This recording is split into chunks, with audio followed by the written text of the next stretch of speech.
They say blood is thicker than water, but after 30 years of being my sister's personal bank account, I discovered that blood can be diluted with greed until it's nothing but a pale shadow of what family should be. The day I finally understood this truth was an ordinary Tuesday in April when my phone lit up with my sister Eleanor's name. "Rebecca," she said without preamble, her voice carrying that familiar tone of barely concealed impatience. "Thomas and I are hosting a fundraiser for Senator Wilson this weekend. I need you to handle the catering deposit. It's only $5,000. Only $5,000. As if that amount wasn't nearly 3 months of my careful budgeting. As if I hadn't already contributed $180,000 to their mortgage over the last decade. As if I hadn't funded every renovation on their Victorian mansion that Thomas insisted would increase their social capital. What's wrong with your credit card?" I asked, my finger hovering over the familiar banking app that I'd used countless times to rescue them from their self-created financial emergencies. "Don't be difficult," Eleanor sighed, the sound of expensive jewelry clinking in the background. "You know how these things work. The senator's team needs the deposit today, and we're maxed out until Thomas's commission clears next week." I closed my eyes, remembering the last time I'd seen my sister. Christmas morning, 3 months ago. She had handed me a small box containing a scarf from Target while unwrapping the diamond bracelet I'd spent months saving for. "Family takes care of family," she'd said, kissing my cheek with practiced affection. "I need some time to think about it," I said, the words feeling foreign in my mouth. In 15 years, I'd never denied her anything. "Think about it?" Eleanor's voice rose half an octave. "The deposit is due by 5. There's nothing to think about. Just transfer the money like you always do. Like you always do." 4 words that summarized our entire adult relationship. "I'll call you back," I said and ended the call before she could protest. My apartment felt suddenly quiet, the humble furnishings a stark contrast to Eleanor's marble-floored mansion. The couch with the slight dip in the middle from years of use. The dining table I'd found at a thrift store and refinished myself. The kitchen with appliances from the early 2000s that I couldn't afford to replace because every spare dollar went into Eleanor's bottomless pit of needs. I walked to my small home office and pulled out the accordion folder labeled Eleanor from the filing cabinet. Inside, 15 years of bank statements, each showing regular transfers ranging from $800 to $3,000, depending on what crisis Eleanor and Thomas were facing that month. The mortgage they couldn't quite afford on the house in the right neighborhood. The private school tuition for their children. The country club membership that Thomas insisted was essential for networking. The vacations to Martha's Vineyard to maintain connections. I spread the statements across my desk, a paper trail of my own misplaced loyalty. With trembling hands, I began to calculate. $1,500 per month for their mortgage assistance over 10 years, $180,000. Private school for their twins, $10,000 per year for 7 years, $70,000. Emergency expenses averaging $12,000 per year for 15 years, $180,000. The total made me physically ill. $430,000. More than enough for a down payment on my own home. More than enough for the retirement account I'd neglected. More than enough to have changed the trajectory of my own life instead of subsidizing their social climbing. My phone buzzed again. "Eleanor." I let it go to voicemail. Then Thomas, "Rebecca, your sister is very upset. This is extremely unprofessional of you. The senator's people are waiting." Then my niece Olivia, "Aunt Becca, Mom's freaking out about some money thing. Can you just handle it? We're trying to study for finals." The entitlement ran bone deep, through the entire family. I thought back to our last conversation about money, 6 months ago, when I gently suggested that perhaps they could begin to handle their own mortgage. "This is what family does," Eleanor had said dismissively. "We're the ones out there in society, maintaining the family name, creating opportunities. Your contribution is financial. That's your role. My role. As if I were an actor in a play I'd never auditioned for. I picked up a photo from my desk. Eleanor and me as children, arms around each other, gap-toothed smiles wide and genuine. When had it changed?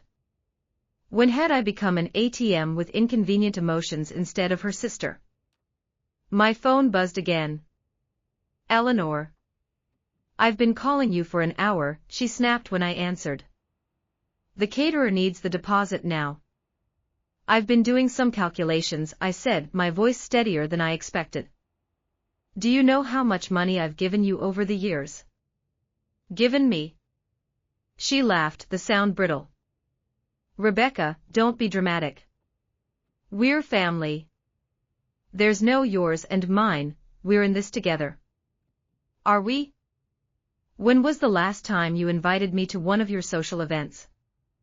A pause. You know those aren't your scene. You get uncomfortable. I get uncomfortable, I repeated.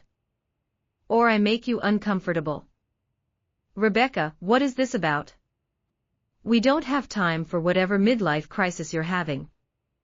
The deposit, no, I said. Excuse me. No, I repeated, the word tasting unfamiliar but right. I'm not making the deposit. I'm not giving you any more money. The silence stretched between us like a chasm 30 years in the making. You can't be serious, she finally said. After everything we've done for you. What exactly have you done for me, Eleanor? We've included you. We've made you part of our lives. Thomas has introduced you to potential clients for your little accounting business. The twins call you Aunt Becca. We invite you for Christmas every year. I laughed, the sound catching in my throat. You invite me to serve drinks and help in the kitchen. The twins call me when they need money you won't give them. And Thomas has never once sent a client my way, though I've done his company's taxes for free for a decade. This is absurd. I'm calling Mom. Our mother, the ultimate appeal to authority. The woman who had drilled into me from childhood that my role was to support my beautiful, charming sister. Eleanor needs more help than you, she'd say. She has bigger dreams. Your job is to be the sensible one. Go ahead, I said. Call her. Call Dad too. Call whoever you want. I'm done being your personal bank. I ended the call and sat in the sudden silence of my apartment, my heart pounding as if I'd run a marathon. For the first time in 30 years, I'd said no to my sister. The world hadn't ended. The sky hadn't fallen. My phone immediately began to ring again. Eleanor. Then Thomas. Then my mother. I turned it off completely and sat in the blessed silence. Tomorrow, there would be fallout. Tomorrow, there would be family text chains and accusations and guilt. Tomorrow, I would be painted as the villain who'd abandoned my sister in her time of need. But tonight, for the first time in decades, I would sleep knowing that my next paycheck was my own. The storm arrived faster than I expected. By Wednesday morning, my phone had 27 missed calls and 16 voicemails. I listened to them while making my coffee, a strange sense of detachment washing over me as the familiar voices escalated from irritation to rage.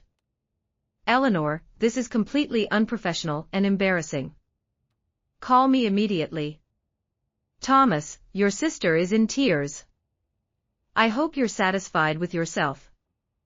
My mother, Rebecca and Caldwell, what on earth are you thinking? Your sister needed you. My father, Kitten, call your mother. She's very upset. As the day progressed, the messages grew more desperate. The senator had pulled out of the fundraiser due to the catering issue. Thomas had been embarrassed in front of his colleagues. My niece Olivia's sweet 16 party might have to be downsized. Each message framed me as the villain, the traitor who'd destroyed the family's careful plans. Not one of them asked if I was okay. Not one questioned whether I might have had a good reason for my decision. Not one treated me as anything other than a malfunctioning appliance that had inconveniently broken down. On Thursday, the tactics changed. Eleanor arrived at my office unannounced, mascara artfully smudged, eyes red-rimmed from crying. "Can we talk?" she asked my assistant, loud enough for the entire accounting firm to hear. "It's a family emergency." I led her to my small office, closing the door on the curious stares of my colleagues. "Quite a performance," I said, taking my seat behind the desk. Eleanor collapsed into the client chair, her Gucci handbag sliding to the floor in a move I recognized from her high school drama productions. "How could you do this to us?" she whispered. "The senator's people were waiting. Do you have any idea how this makes us look? Like people who can't manage their finances?" I suggested. "Like people who have been living beyond their means for 15 years. She flinched. "This isn't about money. This is about family loyalty." "Loyalty," I repeated. "Tell me, Eleanor, when was the last time you showed me loyalty? When was the last time you put my needs before yours? That's not fair. We've always included you. We've always used me," I finished for her. "You've always used me." She straightened in her chair, the vulnerable act vanishing like morning mist. "I don't know what's gotten into you, but it needs to stop. We have the benefit for the children's hospital next month, and we'll need at least $10,000 for the silent auction donations." I stared at her, wondering if she'd heard anything I'd said. "There is no more money, Eleanor. Not for fundraisers, not for mortgages, not for private schools or country clubs or summer homes. You can't be serious." Her voice dropped to something dangerous. "After everything Mother and I have done for you. After we helped you build your pathetic little career, while we maintained the family's social position. My pathetic little career has bankrolled your social climbing for 15 years, I said quietly. "And I'm done." She stood, gathering her bag with trembling hands.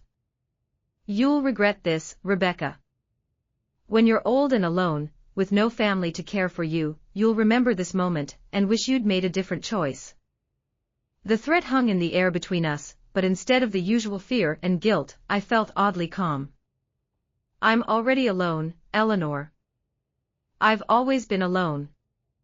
The only difference is that now I'll have financial security to keep me company."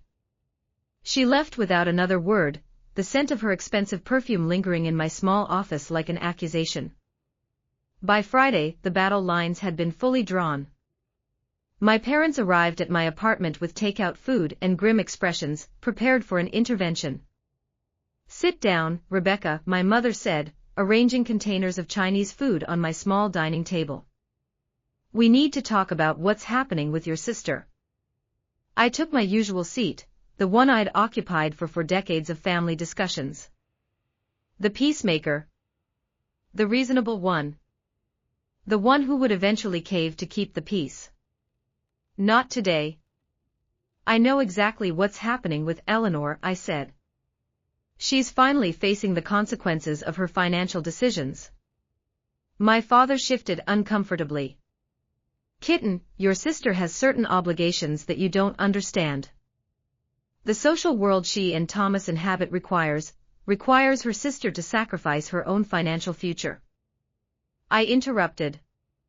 "Requires me to fund a lifestyle I'll never be allowed to participate in except as the helpful spinster, and who writes checks." My mother's lips thinned. "That's a very selfish way of looking at things. Family supports each other." "You're right," I agreed, surprising her. "Family does support each other. So tell me, when was the last time Eleanor supported me? When was the last time either of you asked about my dreams, my future, my needs?" They exchanged uncomfortable glances.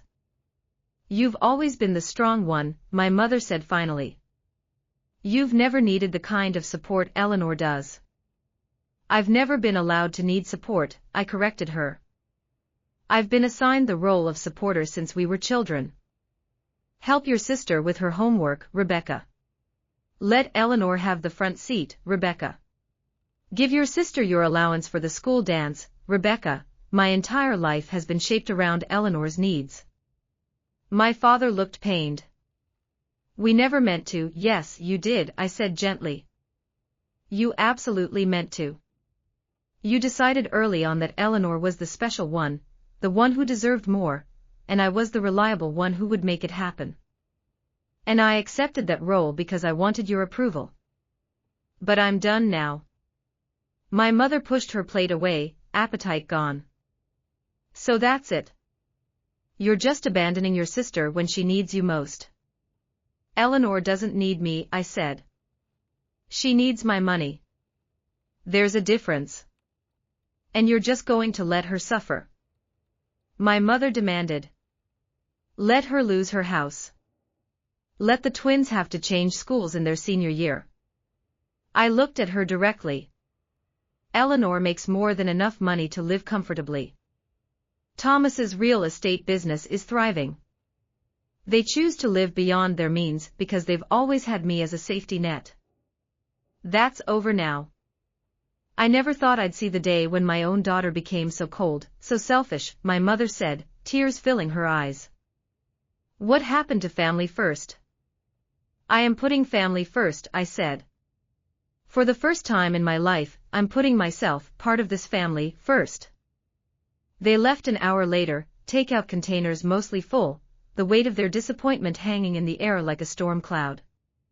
As I closed the door behind them, I felt a curious lightness. The guilt that had been my constant companion for decades was dissolving, replaced by something unfamiliar but welcome. Self-respect. The next month passed in a blur of missed calls, emotional text messages, and increasingly desperate financial requests. Eleanor's tactics cycled predictably: anger, guilt, nostalgia, and finally, threats. You'll regret this when you need us, her final message said. Don't come crying to us when you're old and lonely. I deleted it without responding. Each day without caving made the next day easier. I started a dedicated savings account for the money I would have sent to Eleanor, and watched with quiet amazement as it grew. In just 4 weeks, I'd saved enough to replace my ancient refrigerator, something I'd been putting off for years while funding Eleanor's Viking range and Sub-Zero freezer. Then came Mother's Day.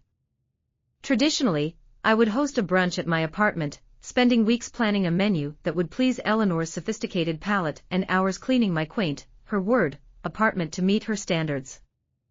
This year, I sent a card and flowers to my mother and made reservations at my favorite CAF for myself. The morning of Mother's Day, my phone rang. My niece Olivia's name appeared on the screen. I hesitated before answering. The twins had been collateral damage in this family rift, pawns in their mother's emotional chess game. They'd sent dutiful text messages expressing their disappointment in my abandonment of the family, clearly dictated by Eleanor. But Olivia had always been different, more sensitive, more observant than her brother Owen. Aunt Becca. Her voice sounded small, younger than her 17 years.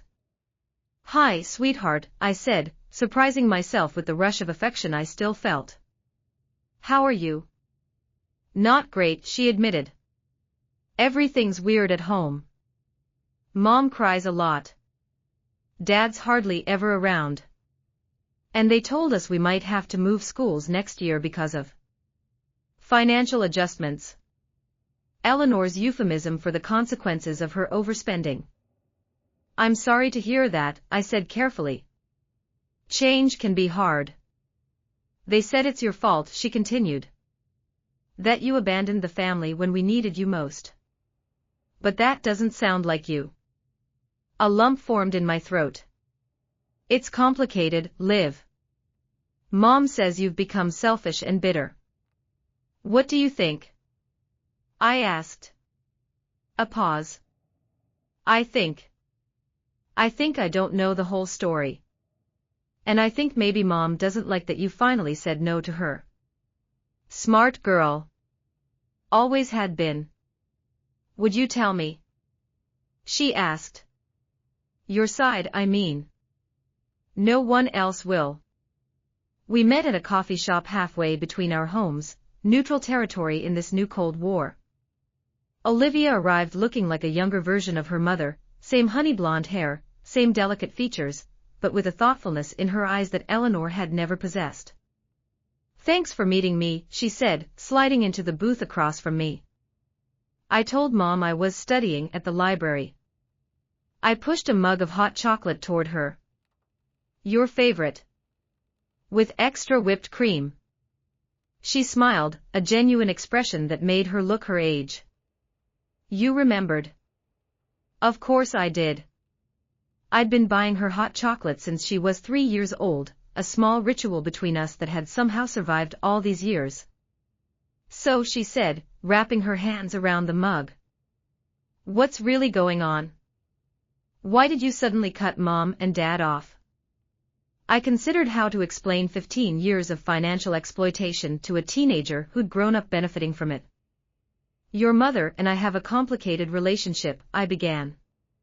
For a long time, I've been helping your family financially, with your mortgage, school tuition, various expenses. Recently, I realized that this arrangement wasn't healthy for any of us. Olivia frowned. But why would you pay our mortgage? Mom and Dad make plenty of money. And there it was. The simple question no one else had bothered to ask. That's a good question, I said. One I should have asked myself years ago.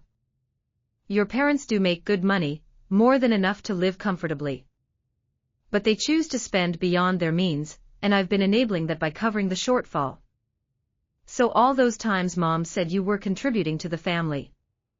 I was paying your bills, I confirmed. She sat back processing this information. How much? Over the years. About $430,000. Her eyes widened. That's insane. That's like a whole house. Yes, I agreed. It is. But why would you do that? Why would you give them so much money? I took a sip of my coffee, considering my answer carefully. Family dynamics get set early, Olivia. Your mother has always been the center of attention, the special one. I was assigned the role of supporter, helper, enabler. It took me a very long time to recognize how unhealthy that pattern was. She was quiet for a long moment, stirring her hot chocolate thoughtfully. Mom always said you didn't have any ambition. That you were content with your small life while she had bigger dreams. The word stung, even though I'd suspected as much. I had dreams too, I said quietly. I wanted to start my own accounting firm. I wanted to buy a small house with a garden. I wanted to travel. But every time I got close to those goals, there was another family emergency that required my financial support. And now Mom's saying we might lose everything because you're being selfish, Olivia said, her voice small. The house, our school, everything. Your parents won't lose everything, I assured her. They'll have to make some adjustments, live within their actual means rather than the inflated lifestyle I've been subsidizing. But they have resources, Olivia. They just need to manage them responsibly. She nodded slowly. That makes sense. But it's scary too. Everything's changing. I reached across the table and squeezed her hand. Change can be good, sweetheart. Sometimes systems need to collapse before they can be rebuilt in healthier ways. Are you going to be okay? She asked, surprising me with her concern. Without us, I mean. The question brought unexpected tears to my eyes. I'm going to be better than okay. For the first time in my adult life, I'm putting myself first. It's terrifying and wonderful all at once. She smiled, a small, sad expression that made her look older than her years. I'm glad. And I'm sorry we took so much from you. You have nothing to apologize for, I said firmly. You didn't create this situation. But you can learn from it. When you go out into the world, remember to value yourself. Don't let anyone, not even family, convince you that your needs matter less than theirs. We talked for another hour, about her college plans, about the family dynamics she was only now beginning to recognize, about the possibility of maintaining our relationship separate from the conflict with her parents. When we parted, she hugged me tightly. "I'm still coming to your birthday dinner next month," she whispered. "No matter what Mom says." I held her close, this remarkable young woman who'd somehow seen through the family mythology to the truth beneath. "I'll save you a seat." The summer brought a heat wave, and the first real consequences of my financial boundaries. Eleanor and Thomas put their house on the market, downsizing from their 5-bedroom Victorian to a still generous 4-bedroom colonial in a slightly less prestigious neighborhood. The twins transferred from their exclusive private academy to the highly rated public high school for their senior year. The country club membership was relinquished. The Martha's Vineyard vacation cancelled.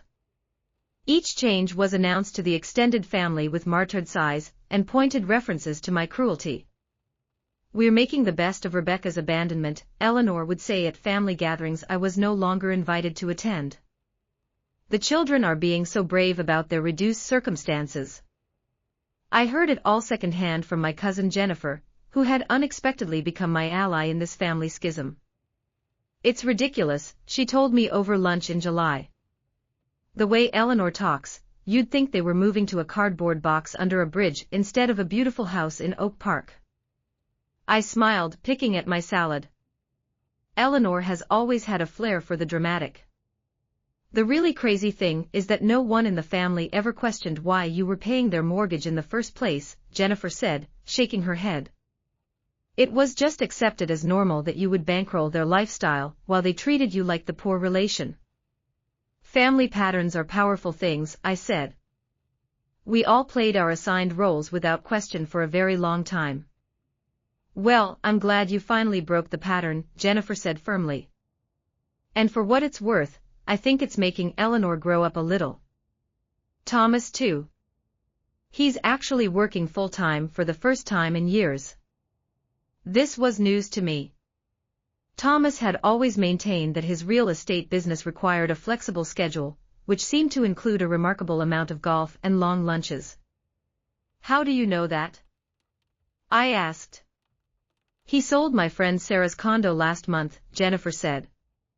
She said he was surprisingly attentive and professional. "Apparently necessity is the mother of work ethic." I laughed, a genuine sound that surprised me.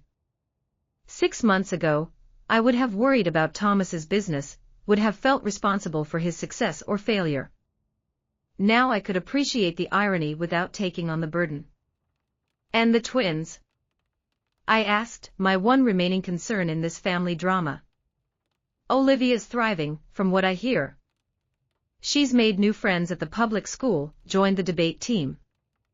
Owen's struggling more, he was more invested in the social prestige of the private academy. But he'll adjust."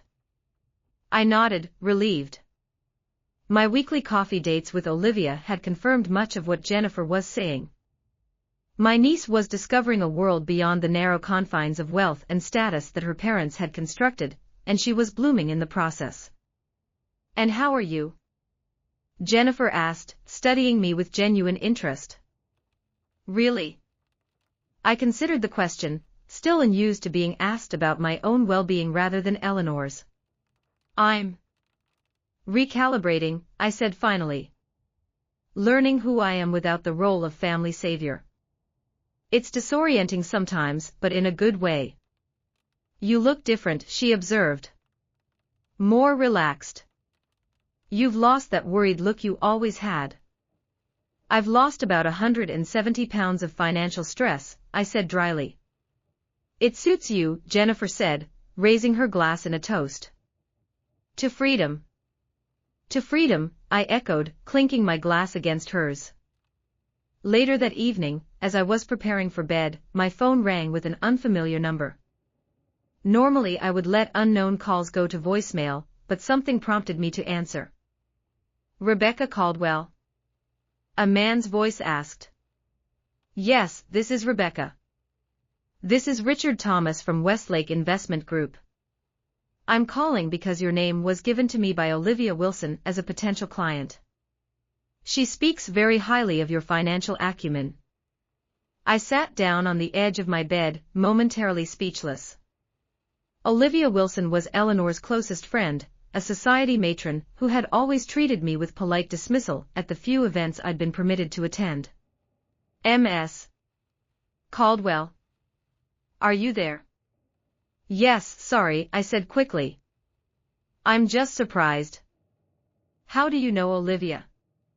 Her husband and I serve on the hospital board together, he explained. When she mentioned they were looking for a new accountant, someone who could provide more personalized attention to their family foundation, I asked for recommendations. Your name came up immediately. I see, I said, still processing this unexpected turn of events. And what services are you looking for exactly? Comprehensive financial management for the Wilson Family Foundation, he said. Tax planning, grant distribution oversight, investment strategy. It's quite a substantial account. By the end of the conversation, I had scheduled a meeting with the Wilsons for the following week, a client opportunity that would nearly double my current business if it came through. After hanging up, I sat in stunned silence, trying to make sense of this development. Why would Olivia Wilson, Eleanor's closest ally in the social hierarchy, recommend me for anything, let alone her family's financial business? The answer came 2 days later, when I met Olivia for lunch at an upscale restaurant I would normally have avoided due to the expense. Thank you for meeting me, she said, elegant in a simple linen dress that probably cost more than my monthly rent. I expect you're wondering about the recommendation I gave to Richard. It crossed my mind, I admitted. She smiled, a practiced social expression that revealed nothing. Eleanor tells everyone who will listen about your financial disagreement. She's painted quite a picture of your cruelty and selfishness. I tensed, waiting for the condemnation that usually followed these conversations. The thing is, Olivia continued, surprising me, when someone describes another person as selfish for not giving them nearly $500,000, intelligent listeners start to question the narrator's reliability. I blinked, processing her words. You don't believe Eleanor's version of events. I've known your sister for 15 years, Rebecca. I've watched her spend money she doesn't have on things she doesn't need to impress people who don't care. And I've watched you quietly pick up the pieces behind the scenes. Why didn't you ever say anything? I asked. She shrugged elegantly. It wasn't my place. Family dynamics are complicated. But when Eleanor started telling everyone about her financial crisis caused by her selfish sister, several of us compared notes. The picture that emerged was illuminating. In what way? Eleanor has been borrowing money from various friends for years, Olivia said. Small amounts at first, 1,000 here, 5,000 there. Always with dramatic stories about temporary cash flow problems. Most of us wrote it off as the cost of friendship with someone who lives expansively. I absorbed this information, realizing that I hadn't been Eleanor's only financial resource all these years, just her most reliable one. When she told us you had abandoned her financially, several friends asked pointed questions about exactly what that meant, Olivia continued. The story kept changing. First it was that you'd promised to fund the senator's fundraiser and backed out at the last minute. Then it was that you'd agreed to pay for the twins' college and reneged. Finally, after several glasses of wine at my garden party, she admitted that you'd been paying their mortgage for a decade and had suddenly stopped. And that changed your perception, I guessed. It raised questions, Olivia corrected. Questions that Eleanor couldn't answer satisfactorily. Why was her sister paying her mortgage in the first place? Why didn't she and Thomas, with their substantial combined income, have enough saved to weather a few months without your support? Why was she borrowing from friends when she lives in a 5-bedroom house in the most expensive neighborhood in the city? I smiled slightly. All excellent questions. The conclusion several of us reached was that Eleanor and Thomas have been living far beyond their means for years, supported by your generosity and supplemented by loans from friends that were never repaid. When you finally set a boundary, the house of cards began to collapse. That's a fair assessment, I acknowledged. Olivia took a sip of her water, studying me over the rim of the glass. The truly interesting part is what happened next. Instead of acknowledging her financial mismanagement and taking responsibility, Eleanor doubled down on portraying herself as the victim of your cruelty. She genuinely seems to believe that your money belongs to her by right, and that withholding it is an act of aggression. That sounds like Eleanor, I said. What doesn't sound like Eleanor is taking financial responsibility, Olivia said. Yet she and Thomas have downsized their home, reduced their expenses, and actually seem to be living within their means for the first time in years. Without your safety net, they've been forced to make changes they should have made long ago. And this impressed you enough to recommend me to handle your family foundation? I asked, still puzzled by the connection. Olivia smiled, a genuine expression this time. What impressed me was that you had the courage to break a dysfunctional pattern that benefited everyone but you. That you withstood the emotional manipulation, the family pressure, the social ostracism, and held firm to a decision that was absolutely correct from a financial perspective. Those are exactly the qualities I want in someone managing my family's money. For the first time in months, I felt tears threatening. Not from guilt or grief, but from the unexpected validation of having someone, especially someone from Eleanor's social circle, see and acknowledge the truth of the situation. Thank you, I said simply. Don't thank me yet, she said with a small smile. The foundation is a complex entity with significant reporting requirements. If you take this on, you'll earn every dollar of your fee. But I think you're more than capable. As we finished our lunch, discussing the details of the potential business arrangement, I felt a shift in my perception of the last 6 months. What I had experienced as isolation and exclusion from my family had actually been a door opening to new possibilities, new connections, new respect. By setting a boundary with Eleanor, I hadn't just protected my financial future, I had changed how the world perceived me. No longer the reliable doormat, the family ATM, the spinster sister who existed to support others' dreams. Now I was Rebecca Caldwell, financial expert, woman of principle, someone worthy of managing a multi-million-dollar foundation. The irony wasn't lost on me. Eleanor, in her attempt to punish me through social ostracism, had inadvertently elevated my professional standing among the very people she'd tried to turn against me. Fall brought cooler temperatures and an unexpected invitation. My niece Olivia called on a Sunday afternoon, her voice brimming with poorly concealed excitement. Aunt Becca, I got into Princeton. Early decision. Oh, Liv, that's wonderful. I exclaimed, genuinely thrilled for her. I'm so proud of you. I couldn't have done it without your help on my essays, she said. Remember all those weekends we spent revising them at your apartment? I smiled at the memory.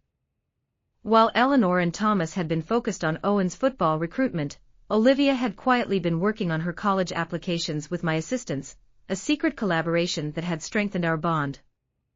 Your hard work made it happen, I assured her. When did you find out? Yesterday. Mom and Dad are thrilled, of course, though they're a bit worried about the cost. She paused. Actually, that's partly why I'm calling. We're having a small celebration dinner next weekend, and I want you to be there. I hesitated. I hadn't seen Eleanor or Thomas since our confrontation 6 months earlier, though I'd heard through family channels that they were adjusting to their reduced circumstances with varying degrees of grace. I'm not sure that's a good idea, Liv, I said gently. Your mother and Mom said it's okay, Olivia interrupted. Actually, she's the one who suggested I call you. That stopped me cold. Eleanor suggested you invite me. Yes, Olivia confirmed. She said it was time to mend fences and that my achievement was more important than past disagreements. I weighed the invitation carefully. Was this a genuine olive branch or another manipulation? With Eleanor, it was often difficult to tell. Please come, Olivia said, her voice softer. It's important to me to have you there. And I think Mom genuinely wants to try and fix things. All right, I agreed, more for Olivia's sake than any belief in Eleanor's sudden change of heart. Text me the details and I'll be there. The following Saturday, I arrived at Eleanor and Thomas's new home, the 4-bedroom colonial that represented their reduced circumstances, with a gift for Olivia and a measure of trepidation. The house, while smaller than their previous mansion, was still lovely, well-maintained, in a desirable neighborhood, with a beautifully landscaped yard. Hardly the dire poverty Eleanor had been lamenting to anyone who would listen. Thomas answered the door, his smile tight but not hostile. Rebecca. Thank you for coming. It means a lot to Olivia. I wouldn't miss it, I said, stepping into the foyer that was notably less grand than their previous marble entrance but still tastefully decorated. Eleanor appeared from the kitchen, wiping her hands on an apron, a sight so unexpected that I nearly did a double take. My sister cooking. Rebecca, she said, her voice carefully neutral. Thank you for coming. Dinner's almost ready. I followed them into the dining room, where Olivia and Owen were setting the table, another surprising domestic scene. In their previous home, such tasks had been delegated to hired help.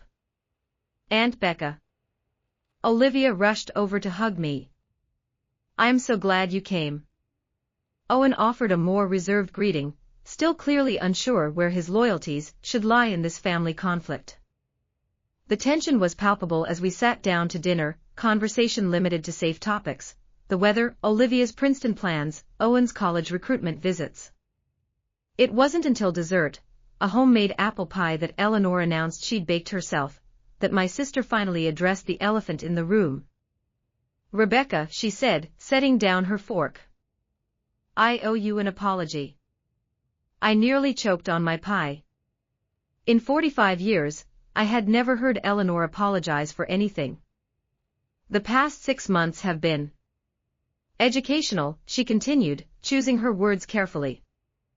When you stopped supporting us financially, Thomas and I were forced to take a hard look at our spending habits, our priorities, our entire lifestyle. Thomas nodded, looking uncomfortable but resolute. We were living far beyond our means, and we'd come to depend on your generosity, as an entitlement rather than the extraordinary gift it was. At first I was angry, Eleanor admitted. I felt betrayed, abandoned. I told everyone who would listen how cruel and selfish you'd become. I heard, I said dryly. What I didn't expect was the response, she continued.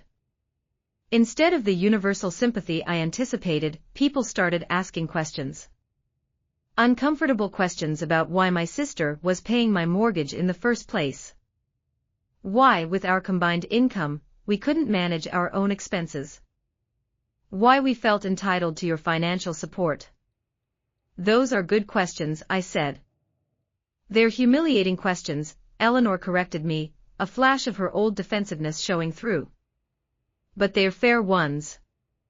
And the more I tried to answer them, the more I realized how indefensible our behavior had been. We've made significant changes, Thomas added. Beyond the obvious downsizing. We've worked with a financial advisor to create a realistic budget. We're saving for the twins' college expenses rather than assuming you would cover them. I've taken a full-time position with the Historical Society, Eleanor said, surprising me further. My sister, who had always described employment as something other people did, had taken a job.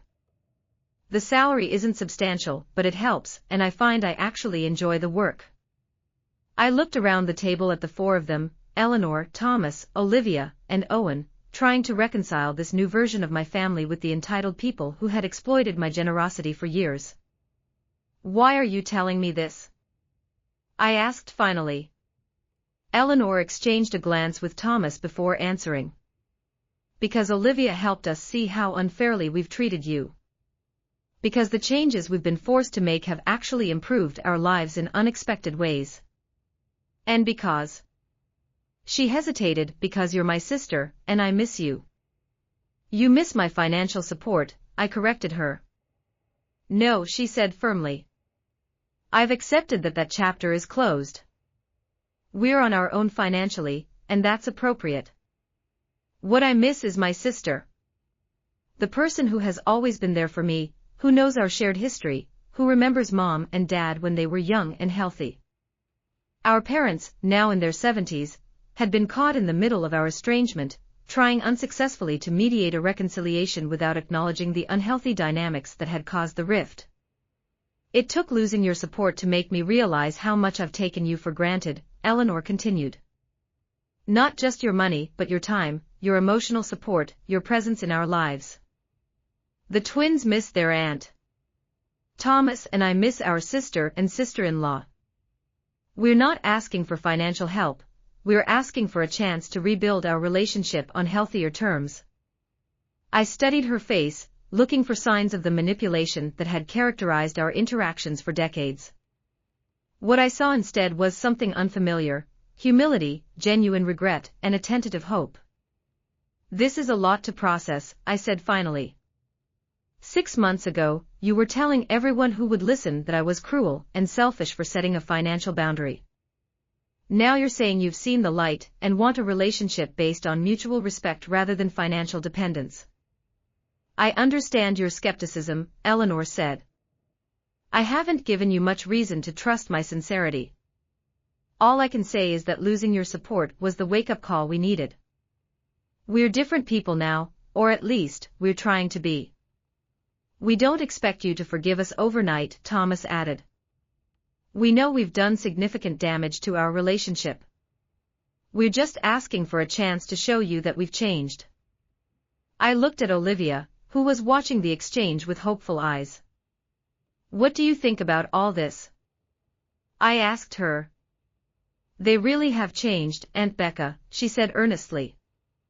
Mom cooks dinner most nights now.